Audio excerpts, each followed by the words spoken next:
versículo 2 al 4, y después leeremos el versículo 18.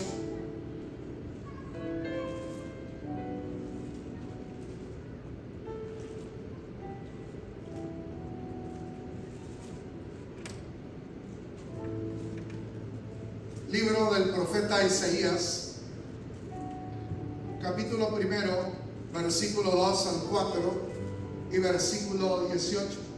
Vamos a estar dándole lectura a estos versículos de la Escritura.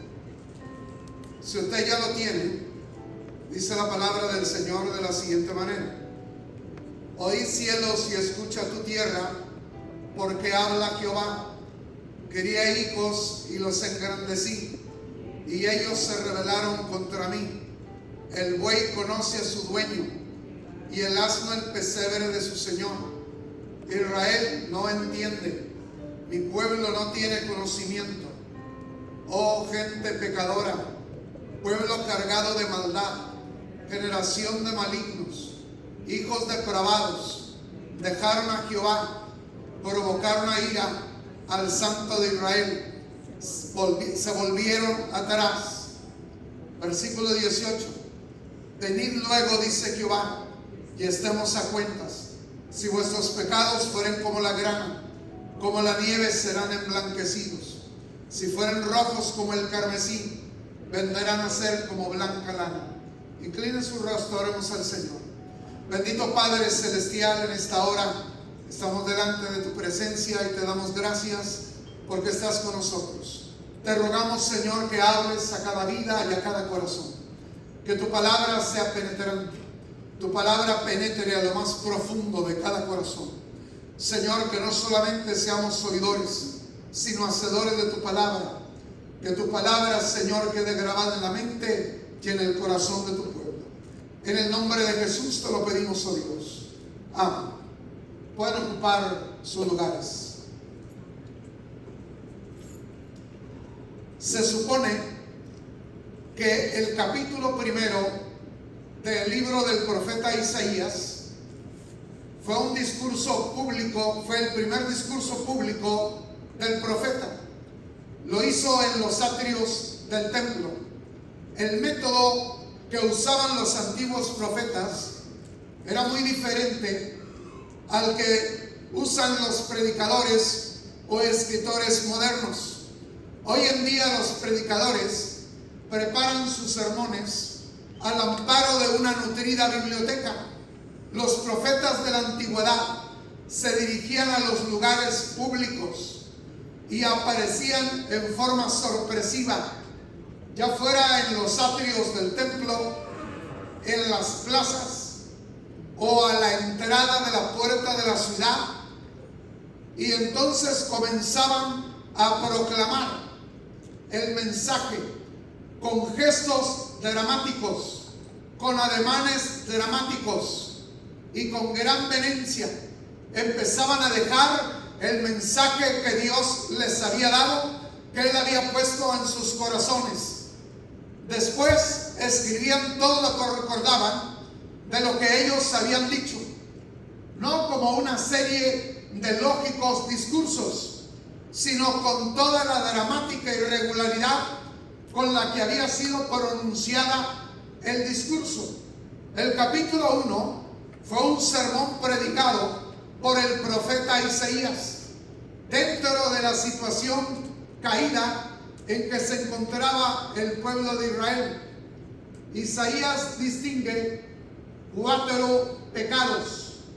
El primer pecado, el versículo 2 nos dice: crié hijos y los engrandecí, y ellos se rebelaron contra mí. El primer pecado del que habla el profeta Isaías es del pecado de la rebeldía, del pecado de la rebelión. La rebelión ha estado siempre ligada en el corazón del hombre desde el principio.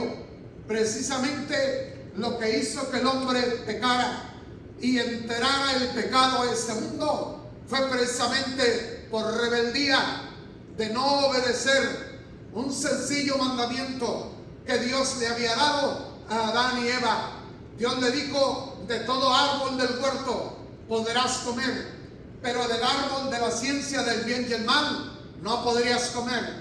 Podía comer de los demás árboles, pero de ese árbol no podía comer. De manera que el pecado de la rebeldía, que es un pecado de desobediencia, lo llevó a pecar, y eso hizo que el pecado entrara a este mundo. Principalmente el pecado está ligado a la rebelión del hombre, a la rebeldía del ser humano.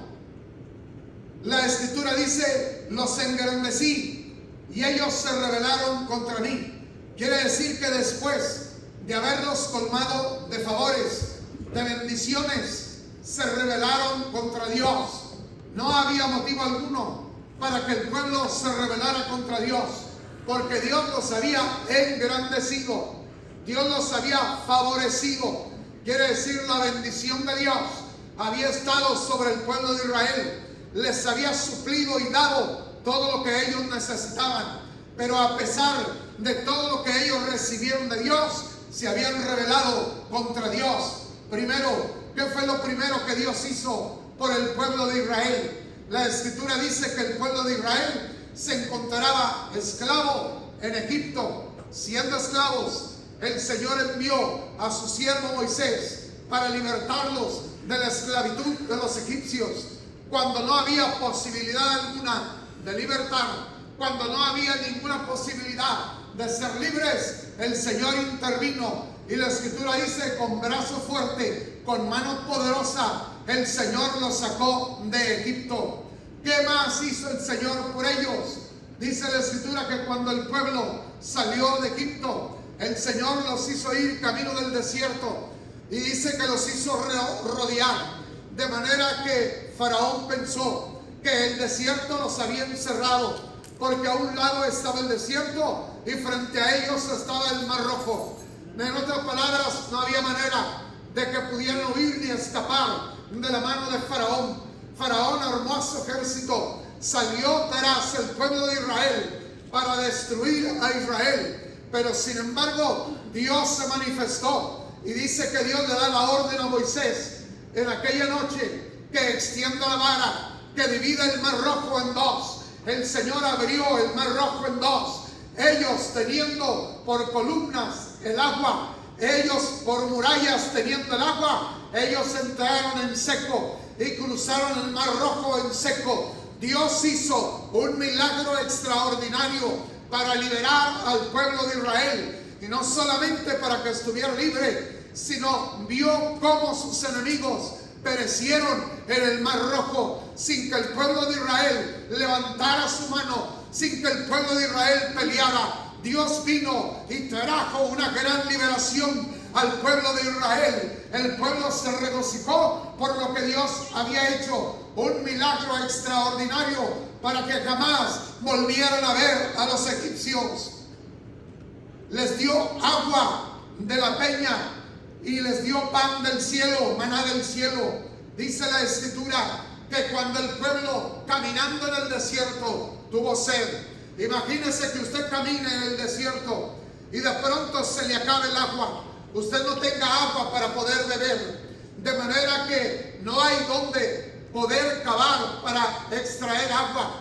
Estaban en el desierto, un lugar donde no había agua. Sin embargo, el Señor le dice a Moisés: yo estaré en la peña delante de ti. Dice, con la vara golpea la peña, y de la peña brotaron aguas que hicieron saciar la sed de más de 600,000 hombres de a pie. Es decir, esos solo eran los hombres, sin contar los niños, sin contar las mujeres, y aparte todo su ganado. Bebieron hasta que se saciaron. De manera milagrosa, en el desierto, Dios abrió las fuentes de agua viva para poder saciar en la sed del pueblo. La Escritura dice que tuvieron hambre, y Dios hizo llover maná de los cielos, pan del cielo, para que el pueblo de Israel comiera por 40 años. El Señor envió el maná para saciar el hambre del pueblo. El pueblo no murió, no pereció en el desierto, porque Dios cuidó de ellos, saciando la hambre que ellos tenían. Y dice la Escritura también, durante esos 40 años, tu vestido no se envejeció, tu zapato no se hinchó en tus pies. Oiga, un milagro constante, un milagro continuo de provisión de parte de Dios, satisfaciendo y supliendo la necesidad de su pueblo. Oiga, cuán grandes maravillas el Señor había hecho por su pueblo. Oiga, cómo es no poder estar agradecidos con Dios por lo que Él hace por su pueblo. Dice que Él les entregó una tierra como posesión permanente, la cual estaba habitada por gigantes, por ciudades amuralladas. Dice que ellos heredaron viñas y olivares que ellos no sembraron. Quiere decir, Dios le dio una tierra excelente. Dice que Dios le dio una tierra que fluye leche y miel. Esa es una expresión para hablar de lo fructífero de aquella tierra. Ellos trajeron muestras al campamento, el pueblo de Israel, de la fructividad de la tierra. Ellos dieron testimonio que era una tierra que fluía leche y miel. Oiga, ellos, 2 hombres de guerra, traían cargando un racimo de uvas en un palo, traían cargando un racimo. Eso nos habla de la excelencia de aquella tierra que Dios les dio. No les dio cualquier tierra, no les dio cualquier lugar en posesión permanente. Dios bendijo al pueblo de Israel de una manera extraordinaria. En otras palabras, como dice la Escritura, como dice el profeta, los favoreció y los engrandeció. El pueblo de Israel fue engrandecido. Sin embargo, dice la Escritura, ellos se rebelaron contra mí. Oiga, a pesar de todas las bendiciones, a pesar de todo lo que Dios les había dado, ellos se rebelaron contra Dios. Oiga, qué triste es que a pesar de todo, el pueblo se rebele contra Dios, se rebele contra el Señor. Fíjese bien lo que dice, se rebelaron contra mí. ¿Qué significa rebelión? Rebelión significa sublevación consciente. Es decir, conscientemente ellos se rebelaron contra Dios. No fue algo inconsciente, porque la rebelión no es inconsciente. La rebelión es plenamente consciente de la que la persona está haciendo. Es decir, desafían en forma consciente a la autoridad.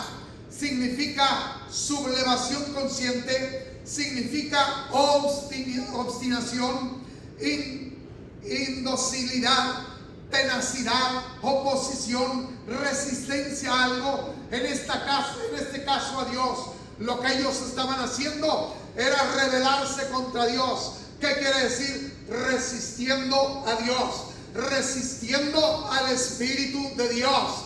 Oiga, una de las cosas que Esteban le dice al pueblo cuando está hablándoles a ellos, y cosas por las cuales ellos se enfurecieron al grado de apedrearlo y quitarle la vida, fue porque ellos les dijo, siempre habéis resistido al Espíritu de Dios.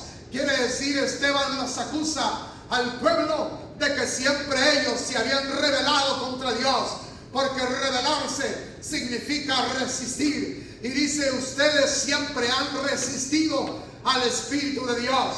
Es decir, qué triste es que Dios hable una y otra vez y el hombre resista la voz de Dios, resista la palabra de Dios. Oiga, se habían resistido. Un caso típico en las Escrituras es Absalón, hijo de David. Era un príncipe por ser hijo del rey. Fue favorecido desde su infancia, pero sin embargo le declara la guerra a muerte a su mismo padre. La Escritura dice que cuando David iba huyendo, salió un hombre que comenzó a maldecir al rey. Oiga, esto molestó a uno de los hombres de guerra y le dice, permíteme pasar de aquel lado y arrancarle la cabeza, porque maldice el ungido de Jehová. Pero el rey le dice, si mi propio hijo, dice, atenta contra mi vida, si mi propio hijo está buscando mi vida para darme muerte. Oiga, ese es un caso de una rebelión tremenda. Oiga, qué tremendo es cuando se rebelan de esa manera. Muchas veces el creyente peca por medio de la rebelión. Oiga, resiste al Espíritu de Dios, resiste la palabra de Dios, resiste la enseñanza de la palabra de Dios. Cada domingo, cada día, entre semana, escucha el mensaje de la palabra de Dios. Por lo menos, si usted fielmente viene a la iglesia, a cada servicio, por lo menos durante un año, usted va a escuchar más de 100 sermones, más de 100 mensajes.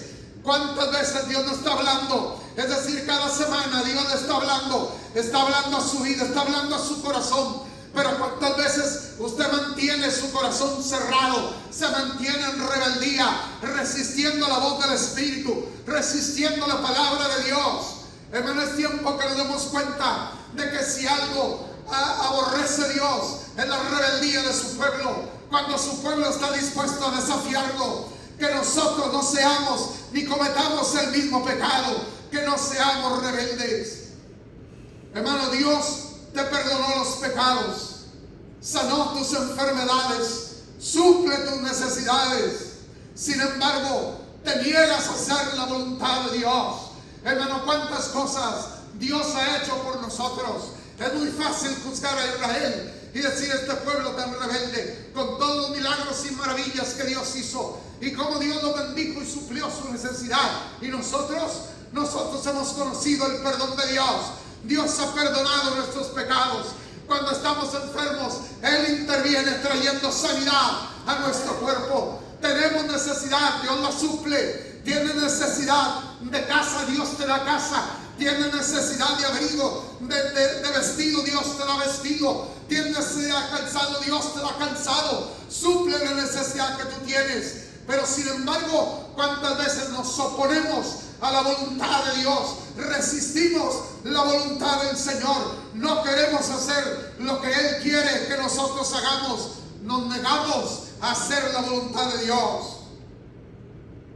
El segundo pecado que revela Isaías del pueblo, lo encontramos nosotros en el versículo 3, que dice: el buey conoce a su dueño y el asno el pesebre de su señor.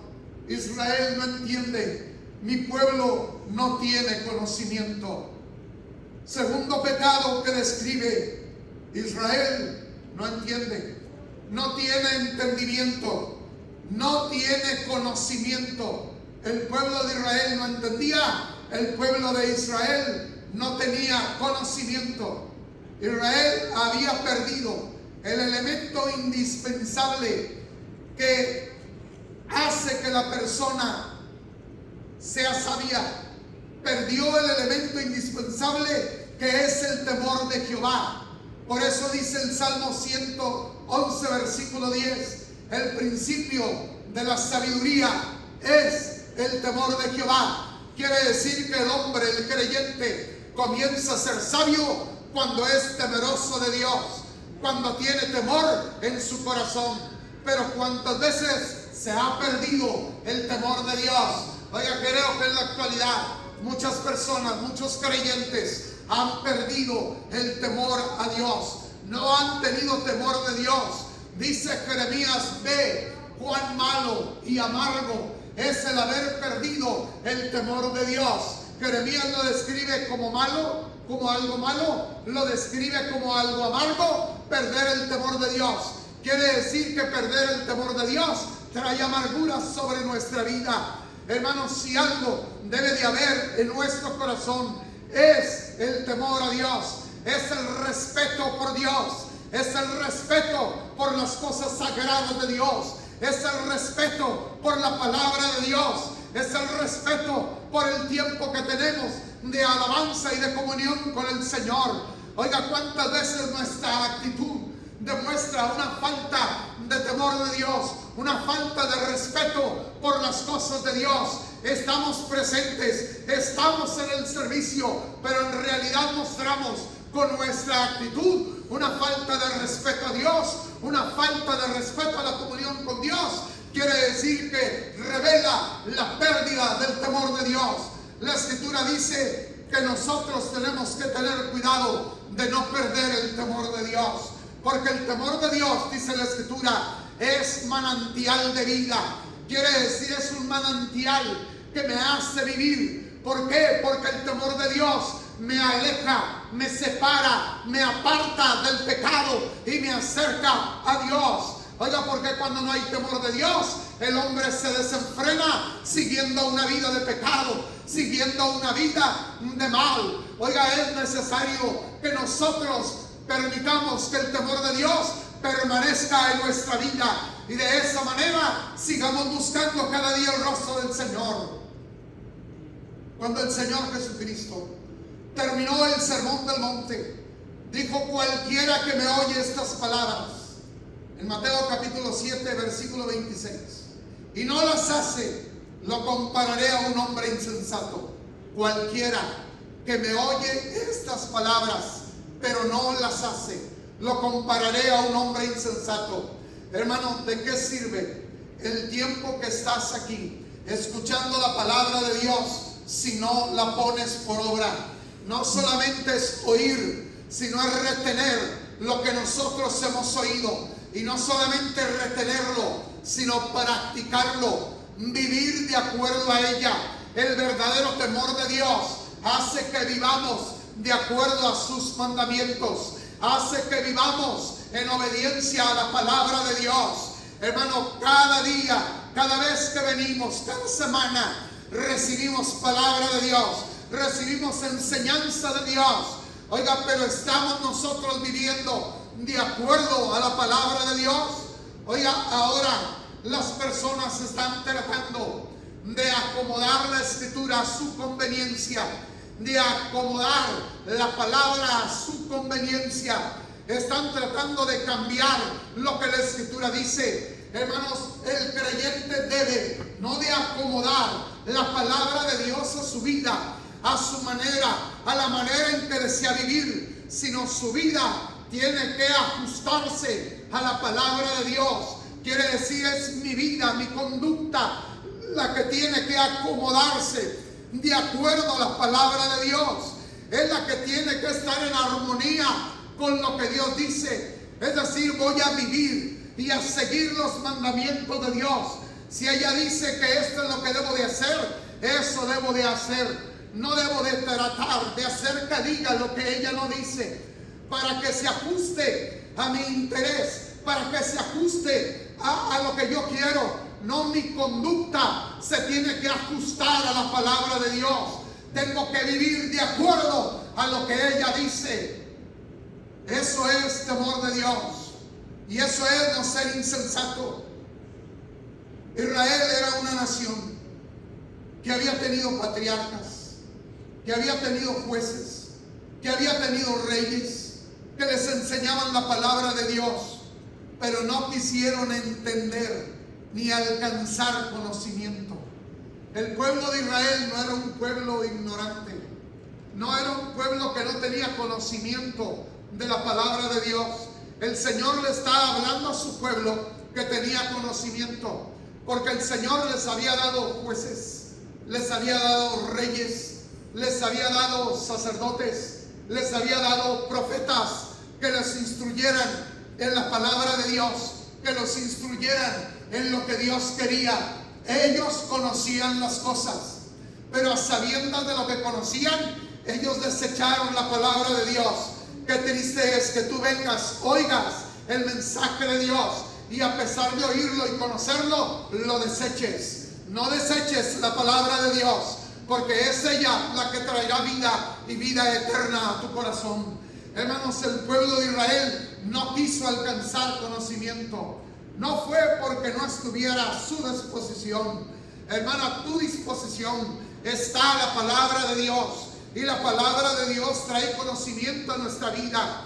También el Señor a su iglesia lo ha dotado con pastores, con maestros que enseñan la palabra de Dios. Sin embargo, ¿cuántas veces el creyente no alcanza el conocimiento del Señor porque no quiere? Porque sencillamente cierra sus oídos y cierra su corazón para no oír la palabra de Dios, porque no quiere ser confrontado con el mensaje de Dios y no quiere vivir de acuerdo a ese mensaje. Hermanos, si algo necesitamos es adquirir el conocimiento de la palabra del Señor.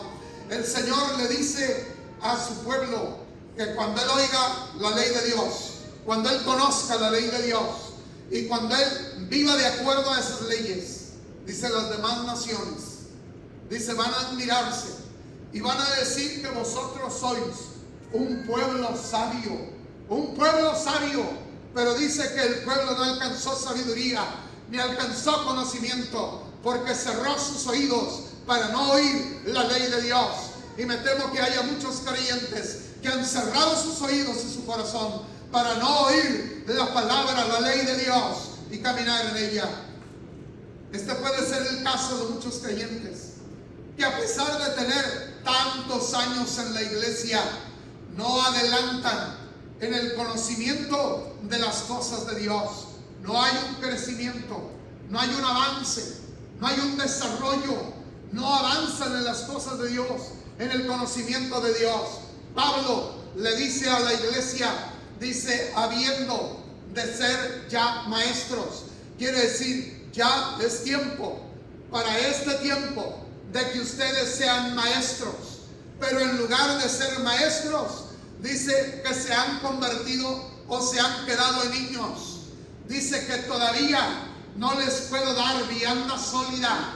Tengo que darles leche.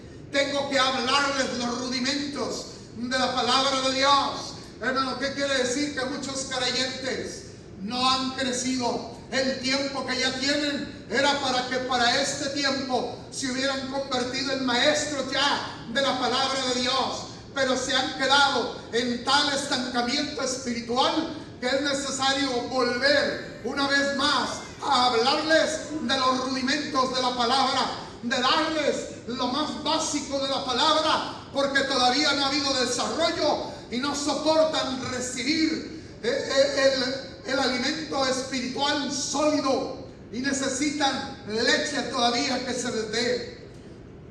Ojalá que Dios nos ayude para que haya un crecimiento y desarrollo en la palabra del Señor. El tercer pecado que nos describe de su pueblo el profeta Isaías, dice, provocaron a ira al Santo de Israel. Provocaron a ira al Santo de Israel. Es el pecado de la provocación. Provocaron a ira al Santo de Israel. Con frecuencia el pueblo de Israel provocaba a Dios, lo tentaba, lo desafiaba, actuaba en forma temeraria, de tal manera que invitaban a Dios para que usara su ira, para que despertara todo su enojo. Por eso dice el Salmo 78, versículo 40 y 41. Es tremendo este versículo. Dice, ¿cuántas veces se rebelaron contra él en el desierto? Está recordando el salmista cuántas veces, no fue una vez, sino muchas veces, que el pueblo se rebeló contra el Señor en el desierto. Y sigue diciendo, lo enojaron en el yermo. En otras palabras, en el desierto lo hicieron enojar al Señor. Hicieron que el Señor se enojara. Dice, y volvían y tentaban a Dios y provocaban al Santo de Israel. Oiga, qué terrible actitud del pueblo de Israel, continuamente provocando a Dios. Es como si estuvieran poniendo a prueba la paciencia de Dios, como si estuvieran poniendo a prueba que verdaderamente Dios era paciente para esperar. Hermanos, si bien es cierto que Dios es paciente, pero llega el momento en que se despierta su ira, en que se despierta su enojo, porque su paciencia tiene un límite. No podemos traspasar ese límite sin enfrentar el juicio de Dios, sin enfrentar la ira de Dios. Muchas veces la manera de vivir del creyente, su conducta, está tentando a Dios. su conducta está provocando la ira de Dios. Su negocio está provocando a Dios, está tentando a Dios. ¿Cuántas veces el creyente es temerario? Es una directa provocación a la ira de Dios. Hermano, lo mismo que hizo el pueblo de Israel y la misma actitud que el pueblo de Israel tuvo con Dios, muchas veces es la misma actitud que el creyente tiene con Dios. Hermanos, no provoquemos a ira a Dios. No provoquemos el enojo de nuestro Dios. Si bien es cierto que Él es paciente, que Él es misericordioso, que Él es amor, pero también es juicio. Y finalmente se llegará a encontrar con el juicio de Dios si se persiste en el pecado. Veamos nosotros el cuarto pecado que nos revela el profeta Isaías. Dejaron a Dios, se volvieron atrás. El pecado de la apostasía, dejando a Dios. Apostasía significa literalmente colocarse fuera de. Eso es apostasía, colocarse fuera de. Uno que apostata se coloca fuera de la gracia de Dios. Israel había temido a Dios, ahora lo estaba perdiendo. Había caminado con Dios, ahora estaba caminando sin Dios. Había caminado hacia adelante, ahora está caminando hacia atrás. Había estado arriba, ahora está abajo. Todo esto era apostasía. Cuando el hombre se aparta de Dios, se aleja de Dios, deja la fe en Dios, eso se convierte en apostasía. Eso es apostasía. ¿Y cuánto no estamos viendo de esto en la iglesia en la actualidad? ¿Cuántos no están apostatando de la fe, apartándose de la verdadera fe, de la verdadera doctrina, de la verdadera palabra, y ahora siguiendo doctrinas de demonios, ahora siguiendo doctrinas de acuerdo a sus concupiscencias, teniendo solo comezón de oír? Se han amontonado para escuchar maestros que les hablen de acuerdo a sus concupiscencias.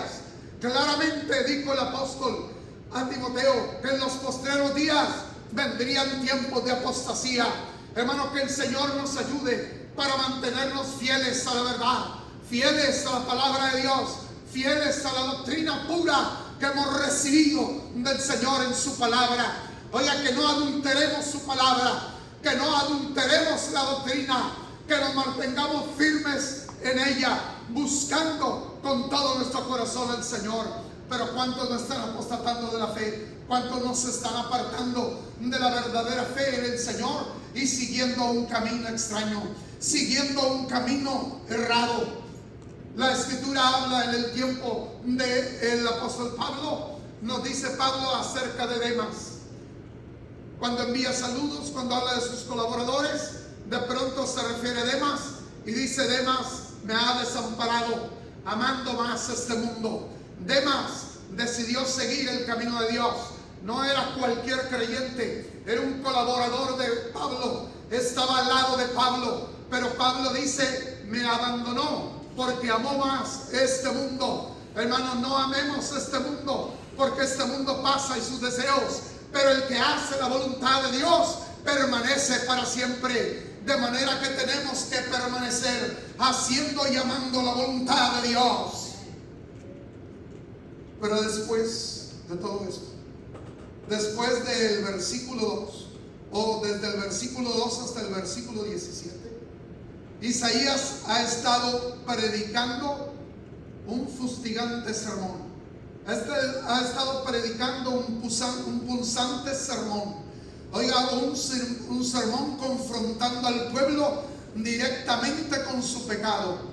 Pero llega el momento en que no puede seguir exhortando al pueblo. Y es entonces cuando la voz increpante se torna en una voz misericordiosa. Y el versículo 18 comienza a decir: venid luego, dice Jehová, y estemos a cuentas. Si vuestros pecados fueren como la grana, como la nieve serán emblanquecidos. Si fueren rojos como el carmesí, venderán a ser como blanca lana. Algo similar le pasó al Señor Jesús en el capítulo 11 del Evangelio de Mateo, cuando el Señor condena a las ciudades de Corazín, de Betsaida y de Capernaum. Ay de ti, Corazín, ay de ti, Betsaida, ay de ti, Capernaum, que eres levantada hasta el cielo, hasta el infierno serás abatida. Pero después de estas palabras fuertes que da el Señor, se conmueve y concluye su mensaje diciendo: venid a mí todos los que estéis trabajados y cargados, que yo os haré descansar.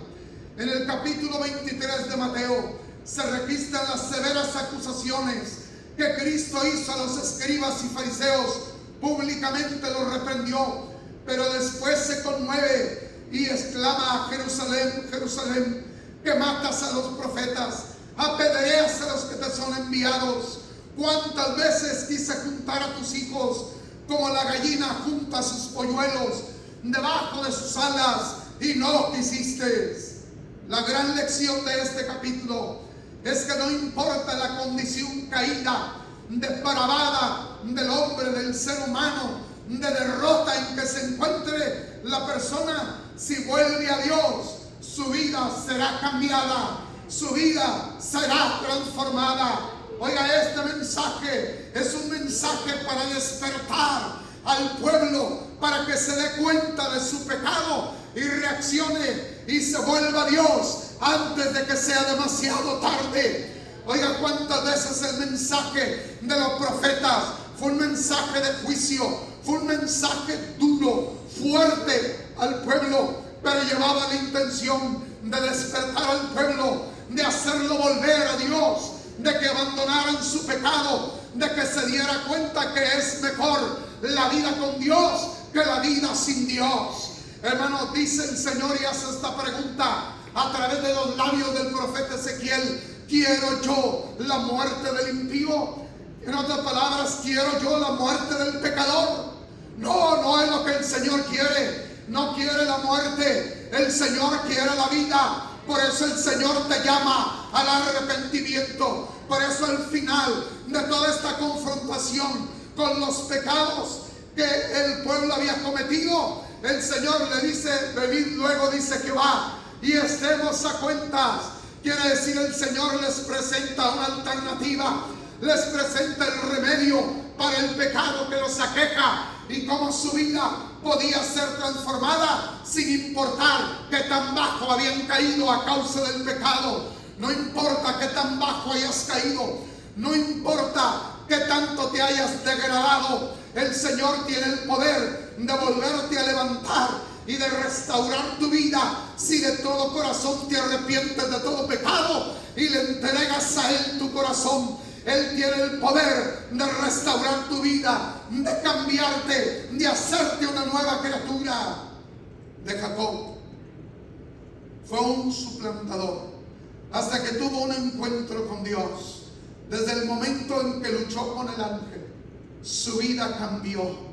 De un suplantador vino a ser el que prevalece con Dios. Jacob luchó con el ángel toda la noche. Ahí estuvo Jacob y dijo: no te dejaré si no me bendices. Hasta que su vida fue cambiada.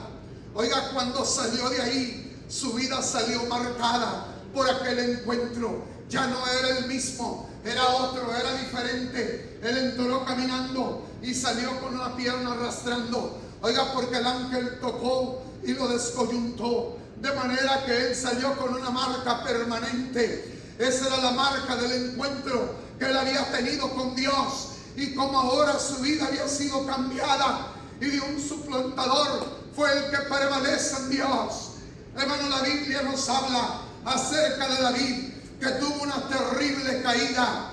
Este hombre cometió dos de los más terribles pecados: adulterio y asesinato. Oiga, pero a pesar de que estos dos pecados eran considerados que tenían que ser juzgados con la muerte, cuando el profeta confronta a David y le dice: tú eres ese hombre, David sabía que él debería de morir. Por eso David exclama y dice: soy digno de muerte.